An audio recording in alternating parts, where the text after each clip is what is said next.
tell the truth on this one, man. Yeah. If you walking deep in sin. Surrendering, a blueprint of my life, healing from homosexuality. I was once asked, what was the favorite part of my book? I don't know if I have a favorite part because it's such an emotional book. But there are points from my book that do stand out for me personally. Before I share that, let me say this. I didn't write my first book because I had a great book idea, a story I wanted to tell. Or it was my dream to write a book one day. I did not even write my book as an opportunity to make money. In fact, writing a book never crossed my mind. I was content with occasionally journaling my thoughts, which I have done so for years. So when God approached me about writing this book, I was completely caught off guard and initially confused about the entire suggestion. I did not see myself as a writer, let alone an author with many books inside of me, as God constantly reminds me of. It really throws me off each time I hear him say that, but I am slowly coming to terms with the ideal of it all. At any rate, getting back to the question that was asked. The part of my book that stands out for me the most is when I describe how God proved me to be a liar while building my confidence, my faith in him, and his direction and progress at the same time. Let me explain to make that make more sense.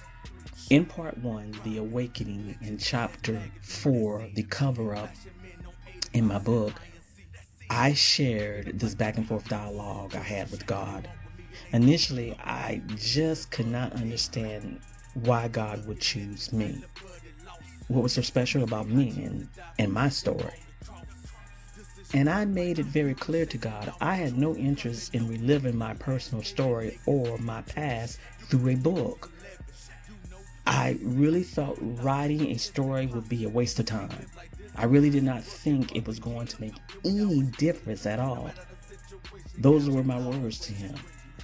This is what I said, and I'm paraphrasing what I said to him at the time. Why? It wasn't going to change anything. How wrong I was. My book, which forced me at times to share my personal testimony online while promoting my book, helped more people than I can count. And God puts it this way. When you get up here, your mind is going to be blown by how many people your story influenced. You just don't know the difference your testimony is making. And I don't, outside of the few people who have been bold enough to personally track me down through mutual friends to get a copy of my book or just to have a discussion with me. I don't, but it's probably better that I don't. For the whole premises behind my book is about healing. Healing for myself and anyone who experienced similar traumatic experiences like my childhood. Healing for parents, which will provide them with a better insight and wisdom behind the confusion of homosexuality. At least those parents who want truth so that they can really understand their child who is combating homosexual feelings or living that lifestyle. And my book can offer an opportunity to extend mercy towards the church, because that is what many leaders will need when standing before their Creator concerning every individual they have encountered in dealing with this lifestyle. The church has missed it when it comes to this community. And right now, the penalty is extremely heavy for the church in heaven. In some cases, blood is on their hands. But it is books like mine, if taken seriously, leadership in the church can learn from, make their wrongs a right, and gain God's mercy in the process. With that being said, let me share an excerpt from my story, how I almost never wrote my first book and how God made me out to be a liar. In part 1, the introduction, which is called The Awakening, and chapter 4, the cover-up, I open up my book by saying this. I could not understand why God would ask something so difficult of me. Of the many different ways he could use me, why ask me to be an open book, exposing my private life before so many? Why would he request that I bring out all the skeletons out of my closet before friends, family, and strangers? Why would God ask me to embarrass myself in this manner? I was content with hiding the many flaws in my life. Now, at this point, all I could say is, but God. Because that's the only way I could have written this book and shared the points that I shared. But God. Anyway, continuing with an excerpt from my book. God put it in my heart to write this book. I was not sure if I was ready to wrestle with my past, to exhume the dead in order to free the innocent at heart. All I can remember saying to God was, what about me? What about my rights to privacy? What I have failed to understand was that this was not only about freeing those who desire to be set free from the enslavement of their homosexual lifestyle or sexual tendencies, although for those who are silently seeking help in escaping from this lifestyle, there are benefits if the biblical principles shared here are applied. But this book was about more than just that. It is very much about releasing me from the demons that were still preventing me from experiencing true peace and happiness. It was to finally crush the enemy who was stubbornly residing in me.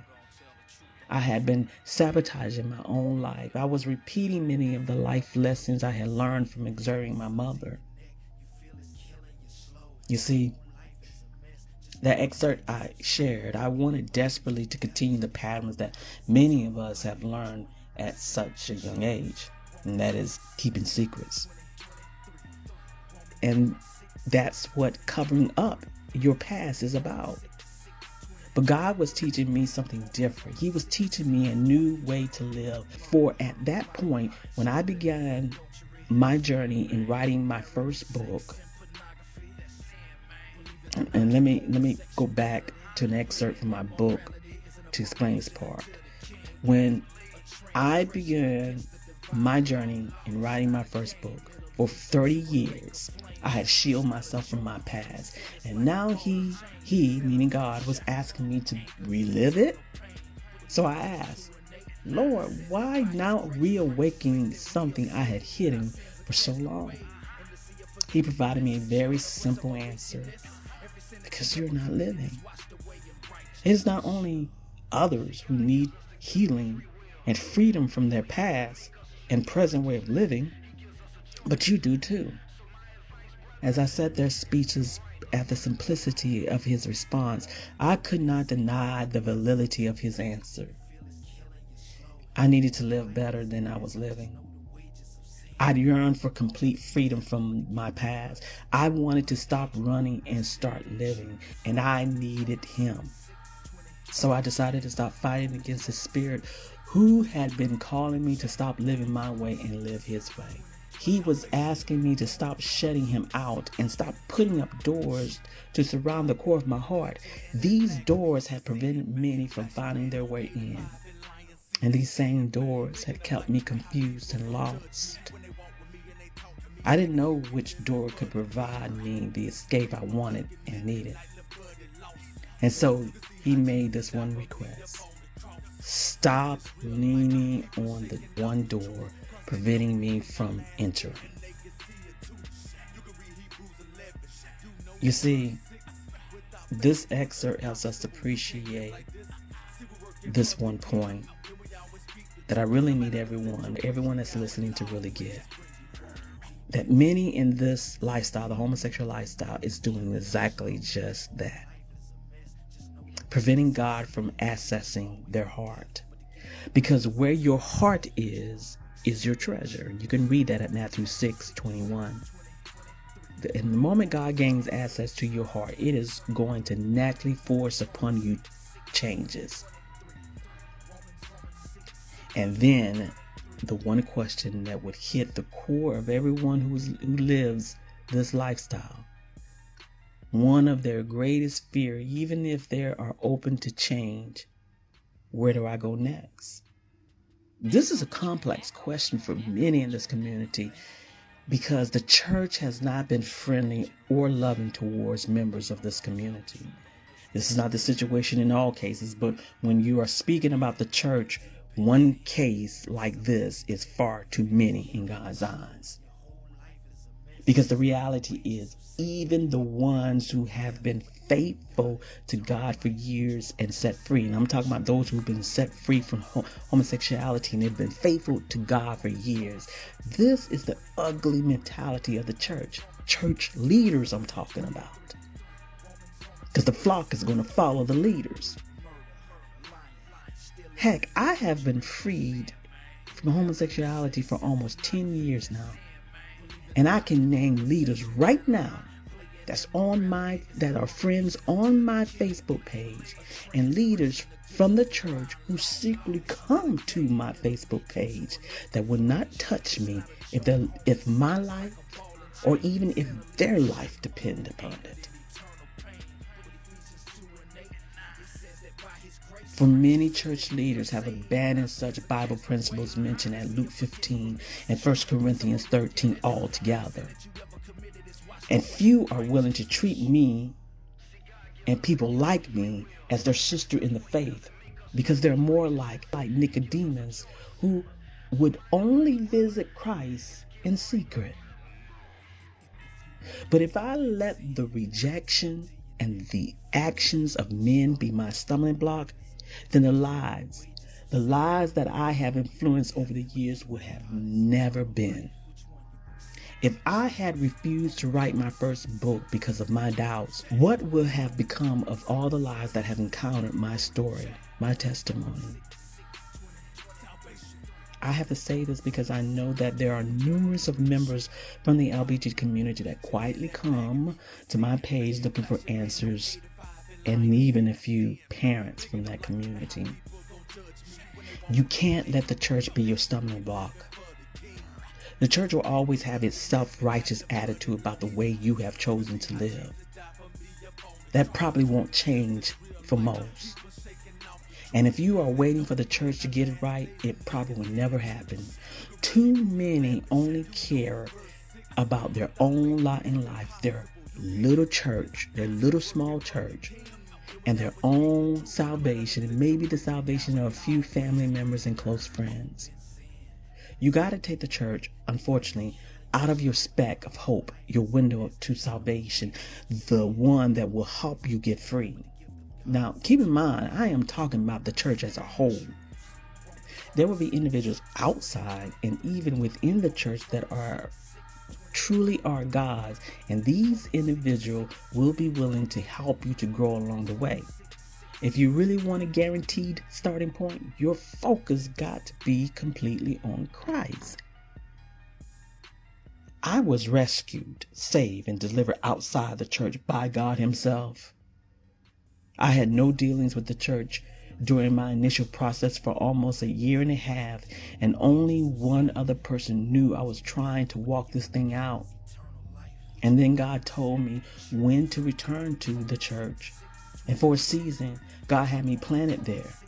And when it was time for me to grow to the next stage, God pushed me onto a different church. And each time God made me reveal my past to church leaders at any of the churches, it was a very painful experience. God was teaching me something about church leaders and their hearts toward the LGBT community. For how can I have a balanced view of the LGBT community and the church if I did not have eyes to see both sides of their worlds through the eyes of each, that is, the church and the LGBT community? Let me reassure you, this is not an easy walk, and your support will be very few, if any. But the rewards, the difference you will make, the healing in your own life as well as others is worth every hardship that man, unfortunately, the church will throw at you.